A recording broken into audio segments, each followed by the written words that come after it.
দেখছেন AGT live 24/7। Nanognagui Tongo,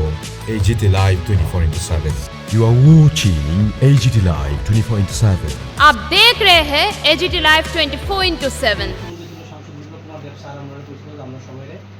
permanent solution করাই দিব আজকে ডেটে তখন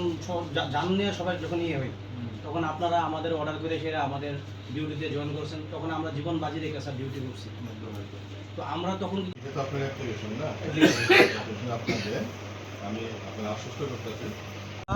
আপনারা সকলে জানেন যখন সারা দেশ লকডাউনে পড়ে রয়েছে তখন মানুষের জীবন বাজি নিয়ে সবাই যার যার ঘরে পুরো তালাবন্দি তখন আমরা স্বাস্থ্য দপ্তরের অধীনে যে সকল বেকার স্টাফ নার্সরা ছিলাম আমরা সবাই আমাদের জীবন বাজি রেখে আমরা তখন রুগীদের প্রাণ বাঁচিয়েছি তখন আমাদের সরকার থেকে আশ্বস্ত করা হয়েছিল যে আমাদের যারা বেকার নার্সরা আছি যারা জীবন বাজি রেখে ডিউটি করেছি আমাদের একটা পার্মানেন্ট সলিউশন দেবেন এবং তার মধ্যে আমাদের যারা এখন স্টাফ নার্সরা আছে অনেকে আপনার বাইরে কোথাও চলে গেছে কোথাও কোনো নার্সিংহোমে জব করছে কেউ আছে বেকার দূর থেকে বাড়া থেকে এখানে বেকার বসে আছে তো আমরা এর আগে মাননীয় স্বাস্থ্যমন্ত্রী তথা রাজ্যের মুখ্যমন্ত্রী ওনার কাছে আমরা 2-3বার চিঠি দিই আমরা ওনার সাথে দেখা করার জন্য মানে আমরা কোনো রকম আন্দোলন চাই না কিন্তু আন্দোলন করে কোনো সমস্যার সমাধান হয় না আমরা বর্তমান যে রাজ্য সরকার চলছে উন্নয়নমুখী সরকারের পক্ষে আমরা চাই সরকার যেন মানবিক দিক দেখে আমাদের যারা নার্সরা আছি আজকে ডেটে আপনারা দেখছেন নার্স নিয়োগ হচ্ছে সুপার স্পেশালিটি হসপিটাল হবে মাননীয় মুখ্যমন্ত্রী মহোদয় বলেছেন এবং 322 জনের একটা ফাইল তৈরি হয়েছে আমরা সবাই চাই ওই ফাইলের মধ্যে আমাদের যে স্পেশাল কোটা যে নামগুলি আছে আমাদের নামগুলি এখানে ঢুকানো হোক কারণ আমরা সবাই আজকে ডেটে বেকার হতাশ হয়ে ঘুরছি কারণ আমরা ওই সময় জীবন বাজি রেখে ডিউটি করেছিলাম আজকে ডেটে যারা প্রেশারসটা বেরিয়েছে তারা সবাই পড়াশোনার সাথে যুক্ত আছে তারা চাকরি পেয়ে যাচ্ছে অথচ যারা আমরা সিনিয়রিটি বসে আছি আমরা সবাই কোনো না কোনো পার্মানেন্ট জব নেই কোনো না কোনো ল্যাবে পড়ে আছি কোথাও পড়ে আছি আমাদের তো সংসার আছে ভবিষ্যৎ আছে তো আমরা চাই আমাদের এই যে নার্স নিয়োগ হবে তাদের মধ্যে যে আমাদের প্রায়োরিটি দেওয়া হয় এবং যে 322 জনের একটা ফাইল রিকমেন্ডেশন হবে ওটার মধ্যে 332 জন ওটার মধ্যে আমাদের নামটা ঢুকানো হোক না হলে ওই ফাইল ক্যান্সেল করা হোক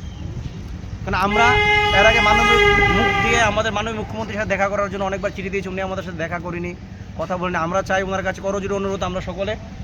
উনি আমাদের সাথে দেখা করুক উনি আমাদের সাথে দেখা করুক দেখা করে আমাদের সাথে কথা বলুক আমরা চাই আমাদের পার্মানেন্ট সলিউশন অধিকর্তা থেকে কি আশ্বাস পেলেন অধিকর্তা এখন আমাদের বলেছে আমাদের যা লিখিত ডিমান্ড আছে আমরা দিচ্ছি কিন্তু কতবার দেবো 2021 থেকে আমরা এখন পর্যন্ত দিয়ে যাচ্ছি আজ পর্যন্ত তার কোনো সলিউশন পাইনি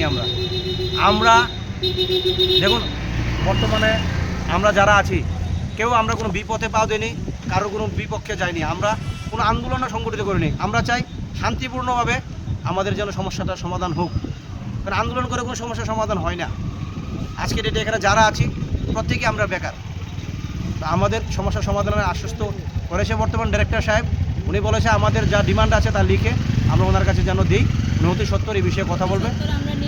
আমরা অতি সত্তর আমাদের নিয়োগ চাই আপনাদের দাবি যদি পুরো কিছুক্ষণ আগে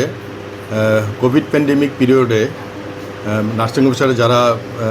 বিভিন্ন হাসপাতালে বিভিন্ন কোভিড কেয়ার সেন্টারে যারা কাজ করছে তাদের মধ্যে অনেকে বিভিন্নভাবে সরকারি ইয়েতে তারা অ্যাবজর্ব হয়েছে